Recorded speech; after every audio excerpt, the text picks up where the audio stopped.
on your dial right now. They see stories every play, every time we're Rob Brown breaking it all down. Yeah. SEC, Sideline Sports on my mind. Rob Brown calling game time, highlight shine, executive mind. Brendan Martin keeping Rob in line. Like, subscribe, share it, tell everyone. Sideline Sports, y'all come back real soon. Same place, same time, same tune.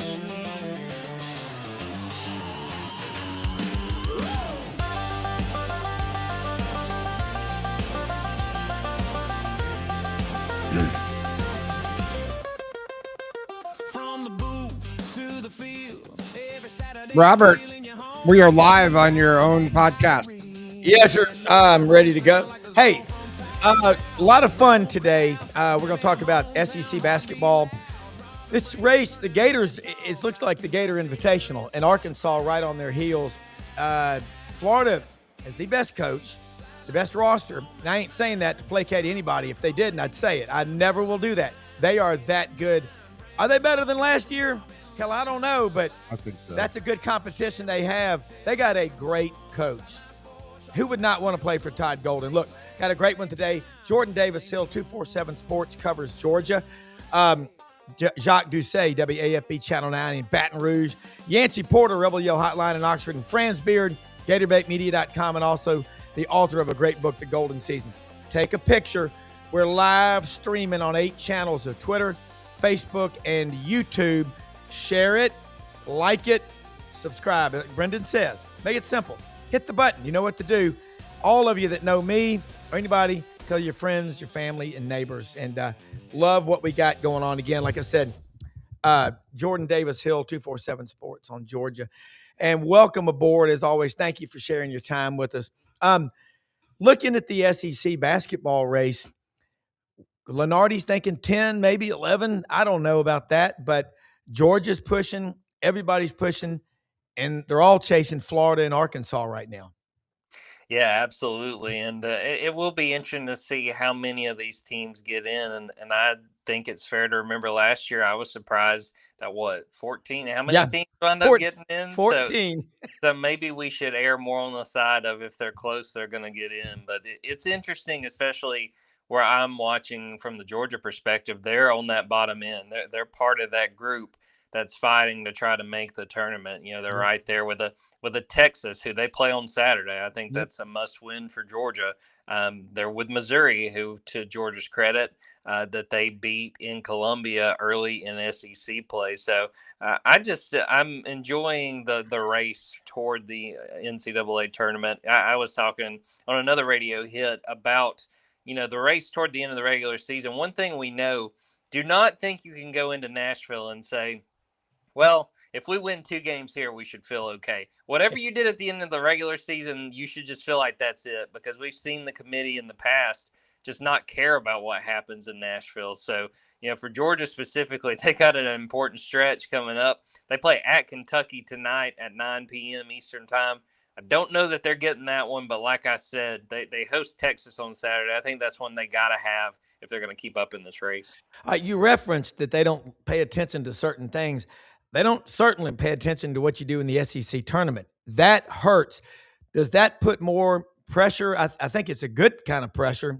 I mean, pressure is when you don't know what you're doing. Isn't that what Chuck Noll said of the Steelers?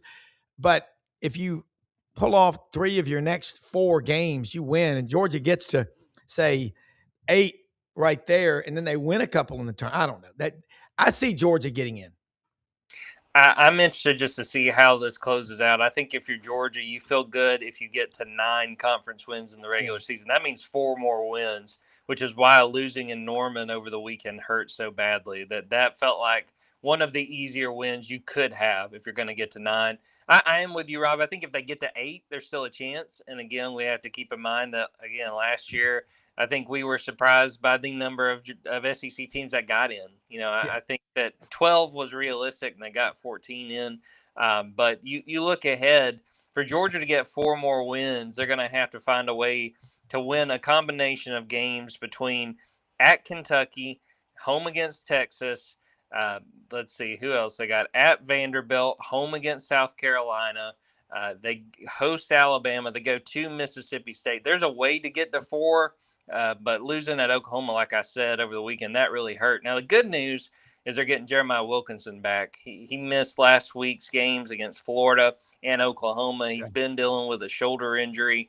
Getting him back, he's their leading scorer. I think if he was not back, they have no shot of winning enough games. But that should be a shot in the arm. And interested to see. I don't think they can beat Kentucky, but I want to see what they look like. If they at least look more like themselves, really on both ends of the floor, then they still got some hope going into these last, I guess, 3 weeks of the regular season. Leader on the team, a couple of them. Yeah, Jeremiah Wilkinson, who I mentioned, he's the shooting guard. He's their leading scorer, leads the team in steals as well. Blue Kane, a guy that's been there, done that.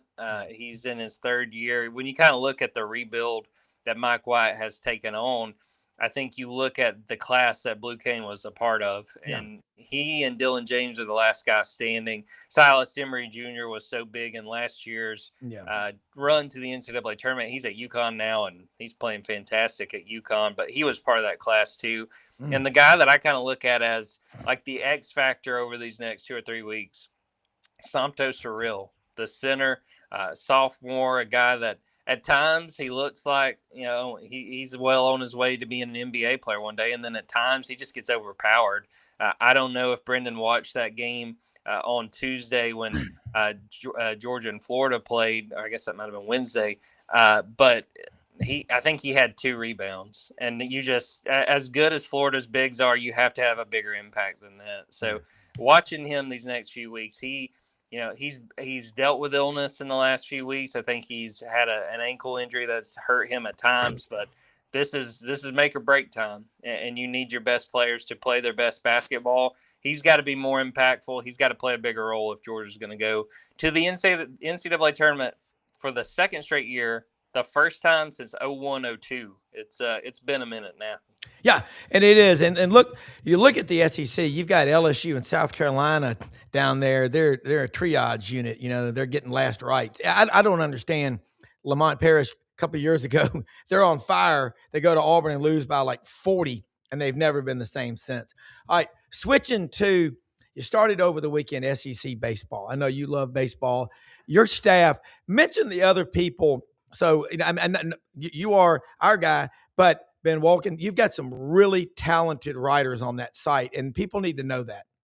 Yeah, for sure. And talking about SEC baseball, I got to mention Olivia Sayers. She's our she's our Georgia baseball beat writer, I should say. And yeah, it was a good start for Georgia baseball. They started 2-1, playing Wright State. Won the first game, won the second game, and then lost the last game. They had to have a doubleheader on Saturday to deal with some weather on Sunday. But yeah, I mean, I feel like I say the same thing no matter what sport we're talking about. But like the SEC this year in baseball is just ridiculous. I mean, I've heard from Olivia and some of the other people who cover baseball that they really like this Georgia team, and the SEC coaches picked them to finish 9th. And I don't think that's a diss on Georgia. I think that this league is just super ridiculous. And I think what it bodes well for is getting several teams to Omaha by the time we get to that point in the year, and health matters and all of that. But Georgia off to a good start on the baseball diamond, but still some things they got to figure out. I think they like what they did that opening weekend, but they still got a ways to go. Yeah, I mean, I absolutely love SEC baseball, and we talked to Coach Butch Thompson a lot, and he's so kind to come on here with us, and I'm going to get him back on in the next week.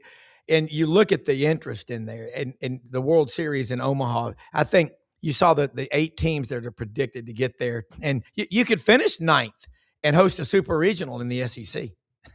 I mean, or at least a regional for sure.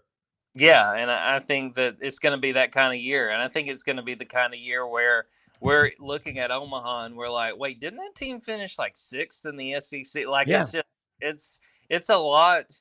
It's not 1-to-1, but to me, college baseball, with where it is right now, it can kind of be like the NCAA tournament in basketball, where it's like, well, did you get hot at the right time? Did you just put it together when it mattered? I think about that Ole Miss team that won the championship. I don't think they were all that great during that regular season.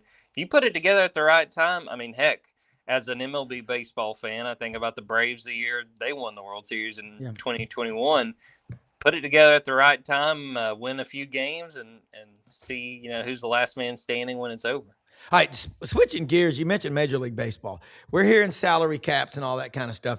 In 21, Liberty Media paid the Braves. Billy Roberts, my friend, roommate over in Atlanta, he's a Bravesologist like my son-in-law, Tyler. You all are. Braves Nation might be, along with Cardinal Baseball Nation, the smartest baseball fans on the planet.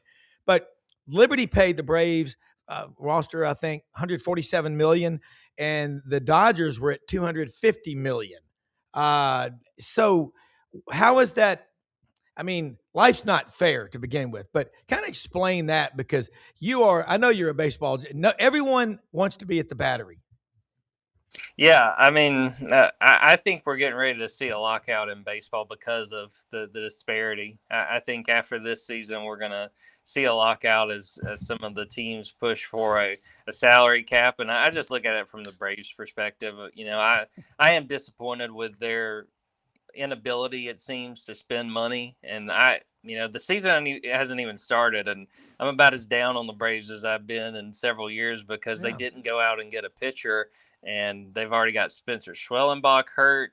Hurston Waldrop, the former Florida pitcher, he's dealing with elbow soreness, and we're just past Valentine's Day. So I don't know. I can just speak from the Braves' perspective. They don't want to spend money, and hey, my wife is a huge Dodgers fan, so we have these fights constantly. But I'll give the Dodgers this: they've got the money, and they'll go spend it. I think some of the problem is some of these owners are not willing to spend. Now, they can't spend like the Dodgers can, but teams like Atlanta could spend more money than they are. They're unwilling to, and I think we're going to see a fight that's probably going to be several months long about what they want to do to fix it. Be fun to watch. All right, let's talk quickly football before you got to go, and let people, of course, know how to follow you. You put out tons of great content, but the Dogs, back-to-back SEC champions. That ain't easy to do. And this year you got Gunnar Stockton coming back. Take it from there. Yeah, I mean, I think it's a team that is going to get a lot of buzz once we get into the summer as potentially winning the SEC for the third time. But the goal for Georgia now, they want to do that, but they want to go further. And I think there is frustration within the program that they haven't, that they've lost in the quarterfinal of the college football playoff the last 2 years. The thing that I would say, if you're a Georgia fan, if you're down after basically doing the exact same thing 2 years in a row, win the SEC, quick exit from the playoff, that defense last year was very young. And when I look at, talking to folks over on Dogs 24/7, I think it was last week, I always do a Friday Q&A, and someone asked me the players I'm excited about. And there's a lot of them, but the majority of them are on that defense. I think this defense has a chance to be special. And when you look at the Georgia teams that have contended for championships, for national titles, the two that won it, fantastic defense. I think they got a chance to be really good. Appreciate you guys having me back on dogs247.com. Junkyard Dogcast podcast. We'll have another episode of that, 12 p.m. Eastern time today. A lot to talk about. And, it's a quieter time of year, but we still got stuff going on, and it keeps us busy. Well, it's like this. If you're not doing the stuff that we're doing day to day on this show and your job, your career, your profession, you're not going to be ready when the stuff gets here. So one more kind of out there for you. You look right now at SEC baseball, the popularity of it. What's the ceiling this conference? What will people be willing to invest in their baseball programs? Because especially if Major League Baseball shuts down. Yeah, I mean, I think my thing is I always do the Field of Dreams thing. If you build it, they will come. If you build winners, if you bring a product that fans want to go watch, then they'll show up and they'll support it, and you'll get folks out there. I always think about a few years ago when Ole Miss and Mississippi State were really rolling. Now, even when those teams are not at the level they were then, it's a big deal in Mississippi. But I can remember tuning into some of those games, and it had like the energy of like an MLB playoff game. Yeah. And I think you can get that. And like you said, that might be a real opportunity for college baseball. If there's not MLB baseball next year, you might have a whole new group of fans tuning in. And I do love where the league is right now. I think you see a lot of investment. And I think you're going to see that during this season. I think you're going to see – we're going to come out of weekends and say, wait a minute, that team beat that team. They took that series. I think there's going to be a lot of kind of like in the NFL, you look at even the best teams, they've lost games here and there. I think you're going to see that this year, but I think it's a product of a league that's in really good shape, and I really like the future of the league. Yeah, absolutely do. We always love it. Thanks more than you know for sharing your time, and let us know what we can do to help you grow your brand. Have a great week. All right, appreciate you guys. Always. Hey, we've got Jacques Doucet coming in here right now. Jacques always has one of the best sets of any guest that we have, and don't take anything for granted. I always like to say this. My friend Mary says it is thanks more than you know for sharing your time with us. And speaking some Cajun French, fluent Cajun French. Your father is fluent in Cajun French. I love that LSU nation. I've seen the parts of the SEC special, kind of the teasers about your bro, Coach Bro, Jody Bro. What's her first name? Didi Bro. Yeah. Gymnastics. That is really a cool story. And also, I want to ask you, you know where Ponchatoula is? How far is that from Baton Rouge? About 35, 40 minutes. It's right there around Hammond. Okay. I know we've been just bashing this kid, TJ Finley. I read a story in The Athletic about him, and I hope everybody does. It will change. The kid's already got a degree in business marketing from the Harvard College, the Louder School of Business at Auburn. He's got 3 kids. I mean, he's in his 3rd year of medical school, but no, it's a great story. Did you know TJ before all this started? Yeah. Talk to him. Okay. Well, he, in high school, we covered some of his games and some of his 7-on-7 and whatnot. And of course, he started his career at LSU in 2020, the COVID year, the year after LSU's greatest team of all time, the 2019 Dream Team with Joe Burrow and all those guys. Eventually, TJ started a few games, and then I think he was on the team, and he transferred out, went to Auburn, as you know, and then I think he went to 7. He's been to 7 schools altogether. The Advocate, the local newspaper, wrote an article about him and detailed some of the things you talked about, the fact he has children he's trying to pay for and so forth. I think his best year was at Texas State. He had like 24 touchdowns, 6 interceptions, and then he left there. So, we'll see. Where is he now? Incarnate Word in San Antonio. That's where Cam Ward was, threw for over 6,000 yards before he transferred to Washington State and then Miami.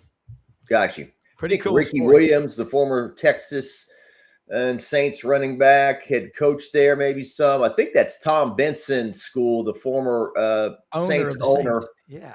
Who passed away years back. I think the field might be named after him or something over there. But, I think that's where he went to school, if I'm not mistaken. Well, it's a cool story. If anything, this kid's not a quitter. I mean, I'm going to tell you what, he's like a salesman. You get kicked in the swimsuit area 100 times. One guy says, I'll take 100 of them, and kind of makes things. Oh, there it is. Okay, I see what you're doing there. Yeah. Yeah. Well, I knew plenty of guys that were in college for 7 years. They just didn't play football. So. That's right. Hey, I did 6. I was redshirted twice, but I graduated. I walked the plank. All right, what's going on down in Baton Rouge right now? Don't understand how the basketball program with 2 wins. John Brady comes on the show on Thursdays with us. He and Chris Blair, he's the color analyst. Chris Blair's the play-by-play guy. Yeah. And by the way, remember Tiger Vision back in the day? Oh, absolutely. There would be a game going on, and then there would be like an insert on the bottom of your screen, Tiger Vision. I think that'd be a cool story. I'm just throwing something out at you to go back where we used to be for TV.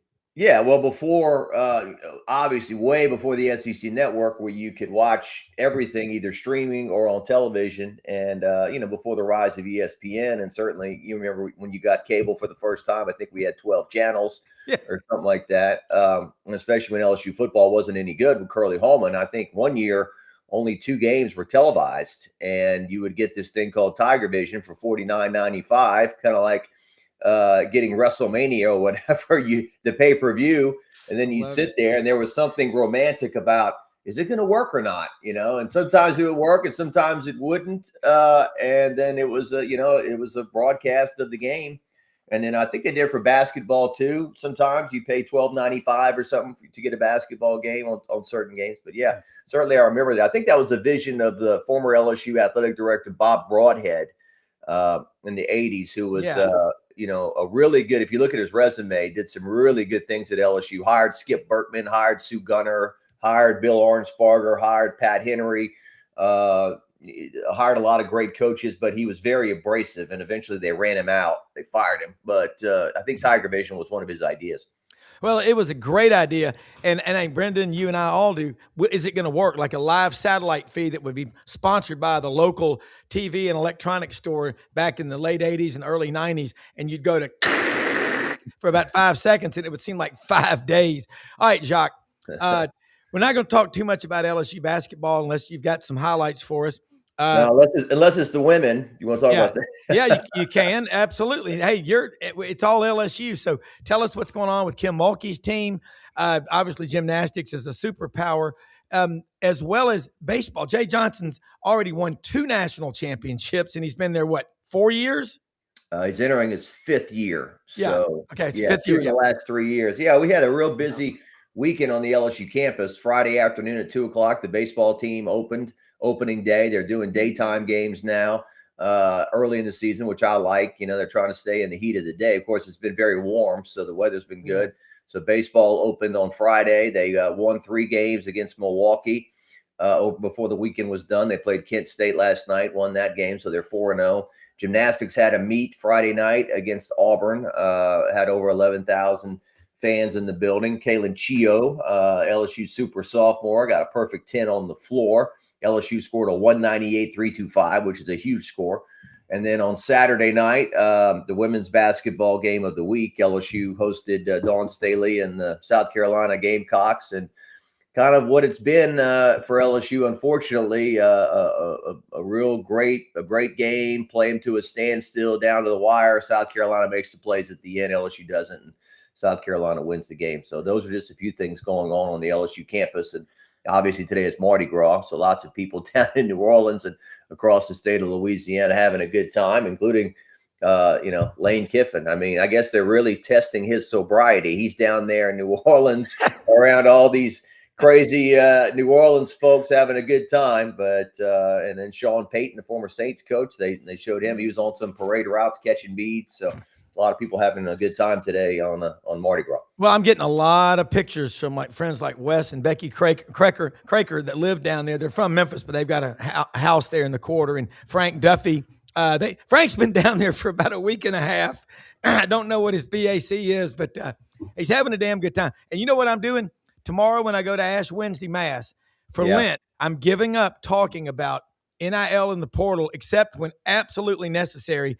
And that's because Brendan said, hey, let's talk more about the games and what matters. So we're going to stick to that. And you have to give up something you enjoy. I don't think you enjoy talking about NIL and transfer portal. So it needs to be something like, Coke or candy or coffee or, something that you got to have.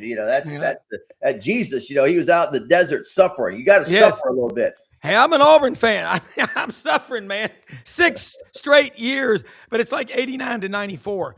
LSU, 6 straight losing seasons, and you're going, how does that happen? It shouldn't happen. What's going on with football right now? That portal class, if it's not the best in the country, it's LSU or Indiana. How do you want your million in 20s or 50s? Yeah, well, we got the dates of spring ball. I think they're starting on March 24th, if I'm not mistaken.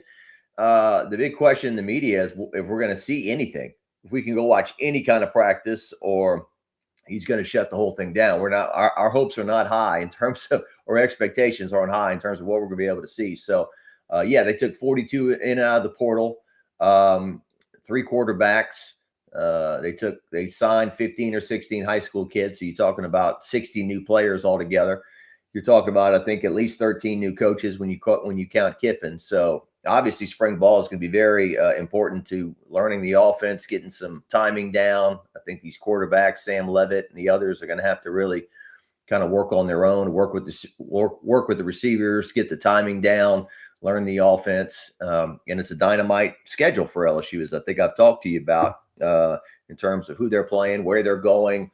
I'm really excited about the schedule. You open at home against Clemson. You got that crazy road game at Ole Miss, which could be a little dangerous for for all of us, Lane Kiffin, there's so much animosity online between LSU and Ole Miss fans after Kiffin leaves Ole Miss to come to LSU. And then, home games against Texas and Alabama, road trips to Auburn, Kentucky, Tennessee, Arkansas. So it really is a dynamite schedule. And if you're an LSU season ticket holder, you're going to get your money's worth this year. I think in this new 9-game SEC, you're still going to get some rent-a-wins here and there. LSU's going to play some state schools, cut them a check.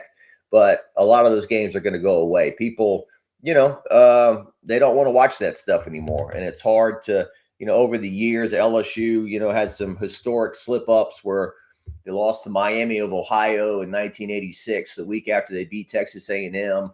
But those games really don't happen anymore. Those teams cannot threaten the big boys. And so there used to be, the Appalachian State opened the year beating Michigan that year. Yeah. I think that was 2007 or whatever. Yep, it was. That doesn't happen anymore. Well, interestingly, North Dakota State's coming into the Mountain West for football. They got to pay $5 million, used to be $500,000 to leave and go up. And it's going to be football only. What makes the sport so exciting, March Madness at least, is the possibility of upsets. I mean, everybody loves these except when it's your team. We've only had University of Maryland, Baltimore County beat Virginia when they were a 16 and they were number one. 16-1, lots of 15-1s, 14-2s. Yeah. 15-2s, yeah. All right, quick question. How about that last quarterback transfer from Arizona State at LSU? That worked out for sure. Yeah, well, the big question is his foot, Sam Leavitt. He's supposed to be the leader of your team, and he's got playoff experience. 2 years ago, he played with Scattaboo, right? And they had their run. He's been a dual threat guy. He's got the Liz Frank injury of the foot that caused him to miss basically half the year. He's not going to be practicing, so to speak, scrimmaging or anything in the spring. He can throw. So I guess the question is, is he up and running for the first game of the year? Matt Mock, who quarterbacked LSU's 2003 national championship team, this is going back 2 decades. He had the same injury in 2002. I think your co-host may remember LSU in 2002 went to the Swamp and beat the Tar out of Florida. I think that was the end of Ron Zook or the beginning of Ron Zook, his first year. Beginning of Ron Zook. And Matt Mock was in the game late when LSU's up 36-7. And he broke his foot basically, and LSU season went off the rails. The next year he came back and he led LSU to a national title. But the point of my rambling is he told me that the next year, although he passed for a lot of touchdowns, his running took a hit. He went from like a 4.5 guy to like a 4.8 guy because of the Liz Frank. So hopefully modern medicine's a lot better. Sam Leavitt recovers a lot better. But that's the question there. But yeah, he's I'm assuming LSU paid $4 million for him or thereabouts, maybe more. I'm not sure exactly, but you're hearing that maybe LSU invested even more than $40 million into this roster. It's crazy. I mean, I live in a neighborhood that's probably above my means. I've had the same job 25 years. I've got 3 or 4, maybe 6 LSU football players who are now living in my neighborhood who are 18, 19 years old, whose parents are living there. Brand new cars and all that stuff. That's just maybe that's the way it's always been. Now it's just out in the open, but perfectly normal. I tell you what, a person I know that has, you think about this. If you got an 18 or 19-year-old kid and you're giving them $500,000, $1 million, I mean, it doesn't happen. It doesn't happen with my clients in 35 years. I promise you, you can't do it. But focus, Rob, ADHD, OCD, all right, let's get back to the games. Lane Kiffin, he seems like he's getting out and engaging a lot with the LSU fan base. That is a state that is so passionate, and it's Fat Tuesday today. And I mean, it's going to be just absolute bedlam. You think Lane Kiffin might be on one of those, crew floats in the carnival? I mean, in Mardi Gras, just possibly throwing out some doubloons and he was beads. He was the grand marshal. He was the grand marshal in one of them. Okay. And then I think he was at Endymion, the big one in the Superdome Saturday. And here's this guy. He's got on a white LSU football jersey. number 3. He's got a hat on backwards. He's got beads. I mean, this is like polar opposite Brian Kelly. I mean, Brian Kelly would not be down there with these people doing all that. No, he's from Boston, Back Bay. Yeah, I'm not doing that. What? No, that's what Brian Kelly would say. Everyone's different. I mean, I'm not dogging. I'm just saying that this is a lot different from the previous coach. So, what would Coach O say about it? You know what? I think Coach O might say something along the lines of, "Hey, Jacques, my one piece of advice for Lane: you go to the parade after you win games, not before." He might say something. He might say something like that, but you go to the parade after you win, not before. So, yeah. But we'll see. We'll see how it all goes. But look, I think it's great. I think that he's making the effort to. I think Lane is a little withdrawn, so I think he's stepping out of his comfort zone to do that kind of stuff, and so it's good. Well, one thing, people that are introverted, some of them in public, you put a mic and the lights on them, they open up.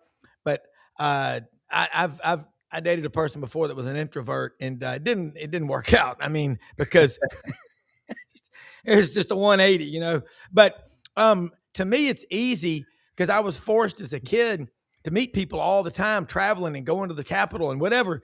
It's different for an 18, 19-year-old kid. Then you throw all that other stuff in there. It's crazy. All right, before you go, a couple of things. LSU football coming into this season opens up with Clemson. Clemson's going one way. They signed more guys in the portal this year, 9, than they had in the previous 5 years combined, which was a total of 6. Last year, I watched that first game. LSU wins 17-10 up at Clemson at their Memorial Stadium, their Death Valley. And I was like, I don't think either one of these teams has any offense. Yeah. It was weird. I think at the end of the year, they were both playing a bowl game on the same day, and they were both 7-5, and they were both out of the playoffs. So I take nothing away from LSU winning the game. It was still a huge win, but they didn't build on it. And it seems like Dabo, for all he's accomplished, and certainly a future Hall of Fame coach, gets up at these press conferences sometimes and just goes off the rails. It feels like, last year, like he was that one press conference when he was like, "Y'all want to fire me?" Blah blah blah. I mean, I'm thinking to myself, no one wants to fire you, or no one with the brain. You've won 2 national titles, you've done all this stuff. I mean, maybe the drunk guy gets on Twitter who's mad after they lose says fire the coach, but in the grand scheme of things, I don't think that's the case. So. Yeah, he's said a lot of crazy stuff, it seems like, lately. And so we'll see how this season goes for him. I don't disagree with his stance in the past about the portal and everything. I kind of, in some ways, wish that it was the same that it was. But think about this, guys, the other day. If it was the same as it was, if you're struggling, you're kind of stuck with those guys, right? I mean, it's like you either got to develop them or you got to get the new guys from high school. And now it's like, okay, if you're not doing your job, get out. We'll get some other guys who can. So I don't like all the coming and going. I'd like to, I like the fans to get a little more attached to the players, but that horse is out of the barn for sure. Well, it's a stock trader mentality, a hedge fund manager, money manager. Now, you do quarterly, what's called window dressing. You'll notice at the end of the quarter, there's a lot of selling or a lot of buying. It's all big in one way, not both. And that's where we are. Jacques, what stories, before you go and let people know how they can follow you on Twitter and the media, but what is a story that people ain't talking about nationally at LSU that you, being boots on the ground, can tell us about? Well, I'm working on a few features. I did a sit down. We're going to do a half-hour show March 18th on the 20-year anniversary of LSU's last Final Four team in 2006. That reached the Final Four in Indianapolis, that beat Texas A&M, Duke, Texas. Sat down with Brady, John Brady, Tyrus Thomas, Tasman Mitchell, Daryl Mitchell. We did a big sit down. We're going to air that on March the 18th. I'm doing a feature that's going to air Saturday on Patrick Wright, who's been the voice of LSU women's athletics for 35 years. That's going to air this week. I'm doing something on Kim Mulkey's daughter, Mackenzie Robertson Fuller, coming up. Those are 3 kind of off the beaten path things that I'm working on. But then obviously we're covering LSU day to day. John Eads, who covers LSU baseball on the ground, is going to Jacksonville, Florida this week. They're playing 3 games over there. Gymnastics, number 2 in the country, is going to number 1 Oklahoma Friday. Softball's been struggling a little bit.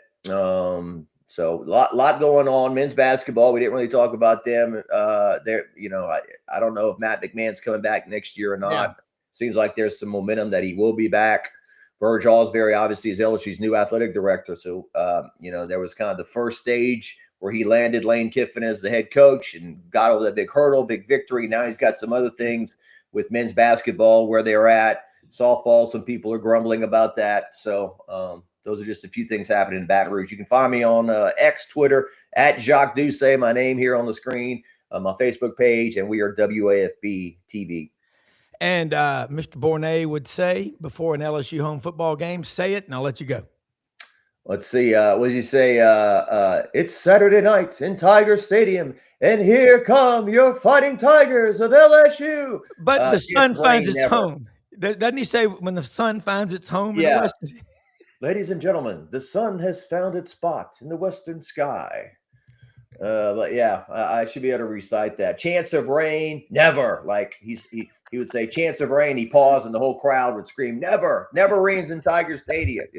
I learned quickly in 1988 when LSU played Miami and got beat 44-3 that it was a Hurricane 5. That was 1988. Yeah, I remember that one. Hey, Jacques, we'll see you next week. Have a great one. Thanks. All right, Rob, Brendan, talk to you guys later. See you later. Brendan, I got to ask you now, and let's put the book. Franz is going to be on here with us in a minute. Yancy Porter, hopefully Rebel Yell Hotline in Oxford. But Franz and the Panama hat, Franz is not only a great writer, and there are 2 that I think of that write with the same sense of urgency when they write about college basketball that they do when they write about college football. I'm looking at one of them, and the other one has a show on this channel. Scarbo knows Kevin Skarbinski, a proud native son of Pottsville, PA. Franz, first off, thanks so much for sharing your time with us. Yancy Porter ought to be on momentarily, but let's talk some basketball. You wrote a great book, The Golden Season, and we're going to put it up here, let people see it. Hey, folks, exercise your brain, get off your ass, and start reading. And read this book. It's a great investment. You know what? You will read it again and again and again. But when people walk in your home or your office and they see that book, the coffee table book, they'll say one thing. At least he can read. He's got both ears and all of his teeth. Friends, 19-6, the Gators. We talked about the parallels last year. Gators go on the road February 7th, pound Auburn, never look back. This year, it's the same thing. They go on the road and pound Texas A&M. There just is another gear that the Gators are in right now. It looks like to me. Well, they are finally a cohesive unit. And it should be understandable because you added a new backcourt to a team that lost maybe the best backcourt in the history of the SEC, when you think about it. In Elijah Martin, Will Richard, and of course, Walter Clayton Jr. You lose 3 guys like that are all in the NBA, and you replace them with 2 new guys. And it took a while for the Gators to get their collective act together. They'd turn the ball over. They'd miss opportunities for assists. They'd miss shots, everything. Now all of a sudden they're making shots. Now all of a sudden the roles are quite defined. Boogie Fland is the point guard. Xavier Lee is the off guard who will play the point when Boogie is on the bench. They play great defense. I think Ken Pom has them as the number 5 defensive team in the country. Bart Torvik has Florida number 3. So they play incredibly good defense. And now all of a sudden, the scary part, they're starting to make shots. Yeah. And that was a criticism people tried to say. And you hear it a lot, Franz. They can't shoot the 3. They can't shoot from the outside. But when you shoot a lot of 3s, you got to have a great perimeter rebound game, don't you? Well, I made a joke. I said, when they miss a three, somebody ought to get an assist because somebody like Ruben Chinulu gets it, picks up the miss and sticks it back. So, believe it or not, this is a stat that people have overlooked. Florida has actually made more 3-pointers than their opponents this year. Well, that is definitely overlooked because that doesn't fit the narrative. Let's bring in Yancy Porter, Rebel Yell Hotline, folks. You can catch it Monday nights at 6 p.m. on your dial, AM radio 56, Sports 56 WHBQ in Memphis, and also all over on Super Talk, 2 syllables, folks, Mississippi. Yancy, I hope you're getting better. I know you've got the bubonic plague. You feel like crap, but thank you for coming on. Don't have you on video today. I understand the circumstances, but you're so damn good. You got so much good stuff to talk about. But I got to ask you, what's happened with Chris Beard and this Ole Miss basketball team? They were so strong in year 2. I thought this year they'd really bust through. They certainly don't seem to lack talent. I question that. I think they do lack some talent. It was a poorly roster construction. They just did a bad job. I mean, there's some talent, but if you have 8 third basemen on your team and they're all really good, it's not a very well-rounded baseball team, right? Yeah. They just they don't have any leadership. I think they do lack some talent.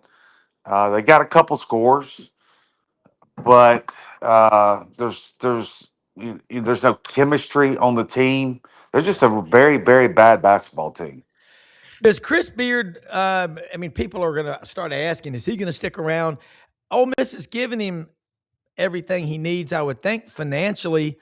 Is that true or not? He just seems like a kind of guy that has a plan for every minute of every hour of every day of his life. That's a good question. Yeah, he was given everything financially. I think he's the 6th highest paid coach in the country right now. So if he leaves, he's going to have to take a pay cut. But that doesn't mean that he won't.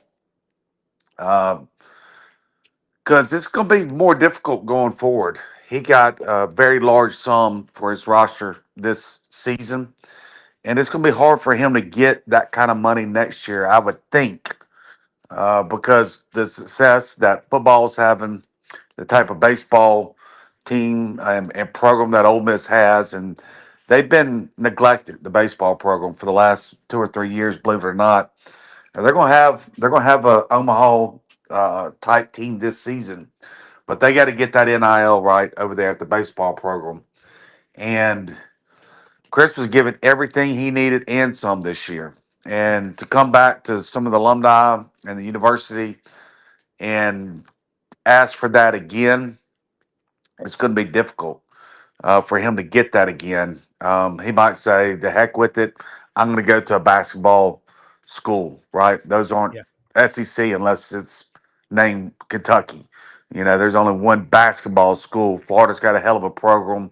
There's several good programs in the SEC, but there's only one basketball school in the SEC, and he might go to a basketball school because I've been talking about this since revenue sharing started, right? That this is really going to hurt the SEC because SEC is a football conference, and that revenue sharing is going to go to football. 13, 14 million is what they're saying. Kind of the average is going to go to football in the SEC out of the 20 million. So that leaves you about 6 million. 2 million goes to the past players from 2000, I think it's 18 on up. So that leaves you about 4 million for the rest of your programs. So the basketball schools, the Georgetowns, Villanovas, St. Louis's, Marquette's, Syracuse, all these traditional basketball programs, they're going to say, well, out of that 20 million, we're going to give 14 million to basketball. So it's going to drift.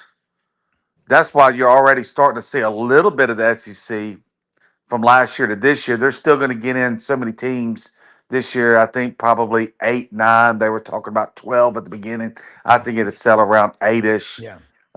Get in, but there are a lot of loopholes this year where you could get that NIL in, and so people like Beard and some elite coaches around the country, they might start drifting away from the SEC and try to get to those traditional basketball schools because they know that's where the money's going to be. All right, Franz Beard, agree or disagree? Yancy's got always great stuff. Well, Ole Miss lacks a dynamic point guard, and they lack somebody who they can get out there and know will play great interior defense and get them 10 rebounds a game. They don't have that. They've got. He makes a great point. You got some scorers, but you don't have that guy that directs traffic. Florida, for example, you cannot press Florida. People have tried it. It ain't gonna work.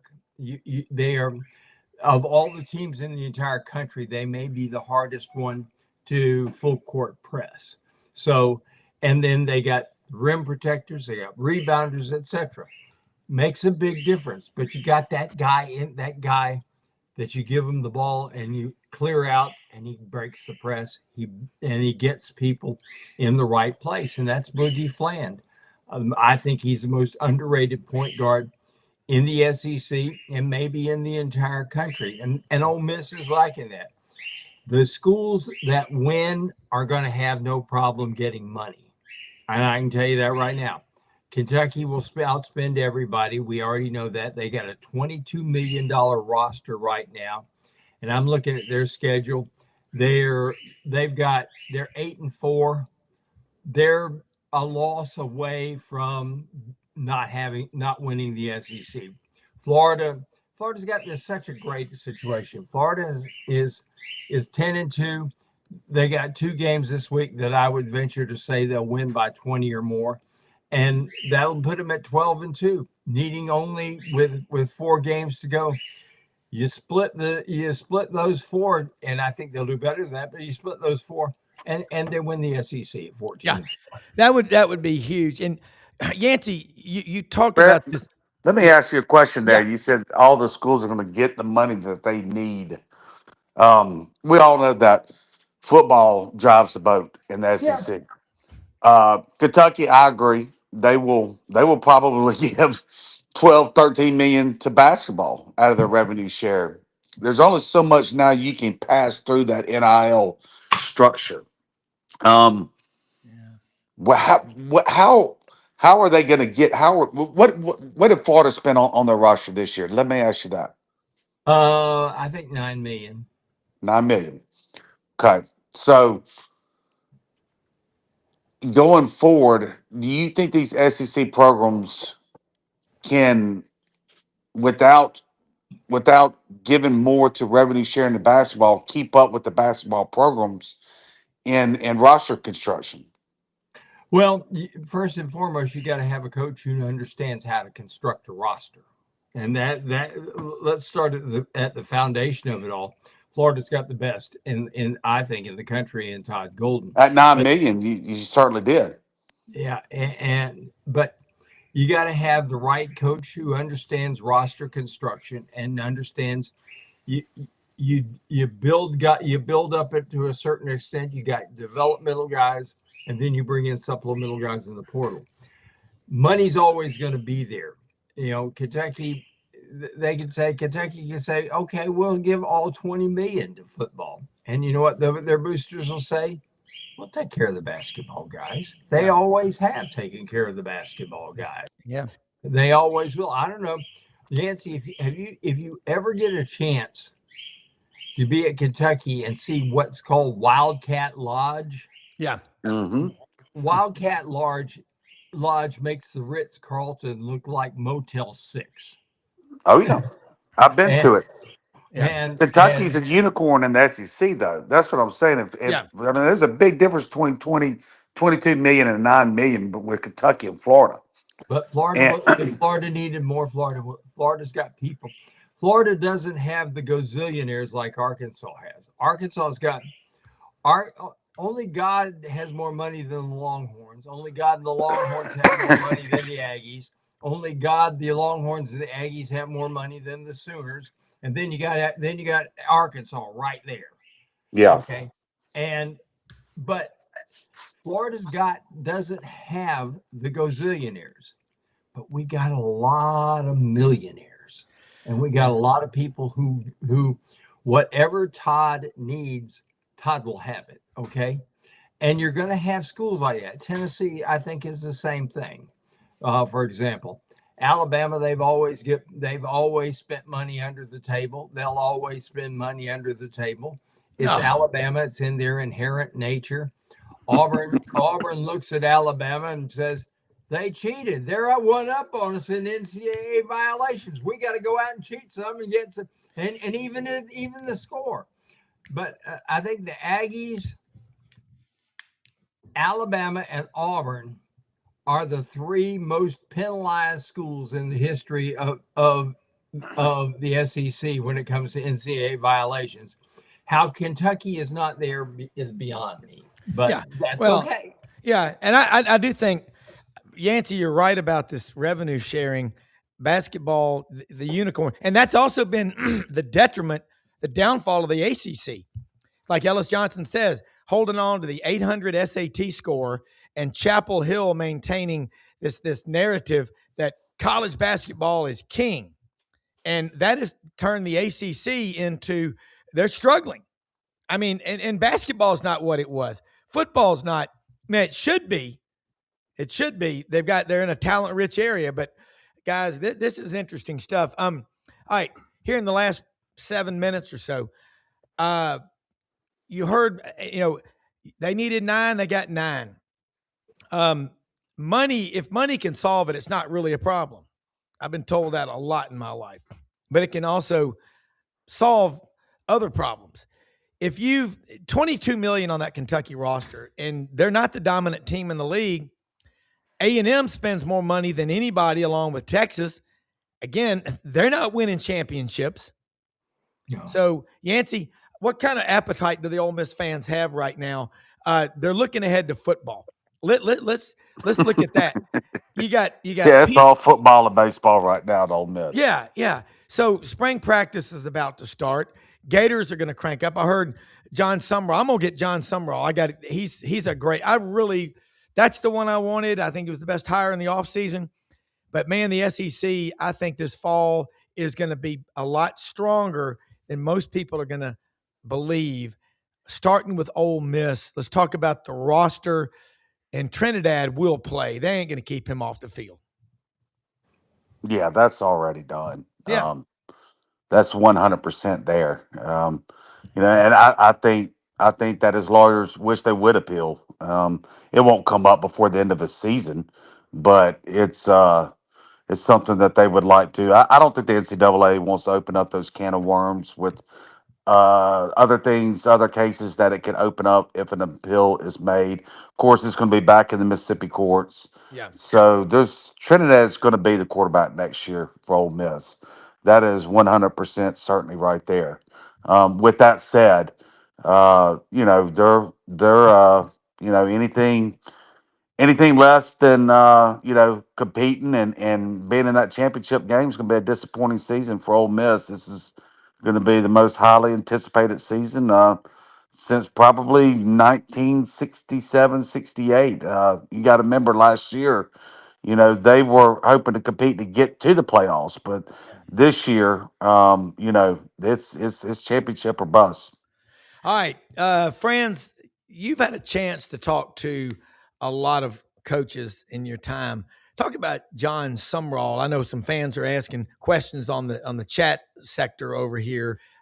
I'm impressed with him, and he's just got a hoarse, raspy voice because he's very intense guy. And if you don't like being pushed, I would not want to play with him. I had the opportunity to spend 5 minutes with him Saturday, halftime of the Kentucky game. I went out to my car to get a book for Hugh Hathcock. And as I was coming back, guess who's getting off the phone? and that's John Summerall. I had 2 books with me. I was planning to give another one to somebody else, so I gave him one. He recognized the hat, and he said, "I know you." Yeah, okay. So we talked for 5 minutes, and this is the guy that Florida needs. And when I say that, we spent 4 years with Billy Napier, and we have no idea who he is. We know that from Sunday to Friday, he did everything you could dream of for his ball club. But he never came to grips with the fact that you win championships with maybe 10 Boy Scouts and 75 borderline psychopaths. And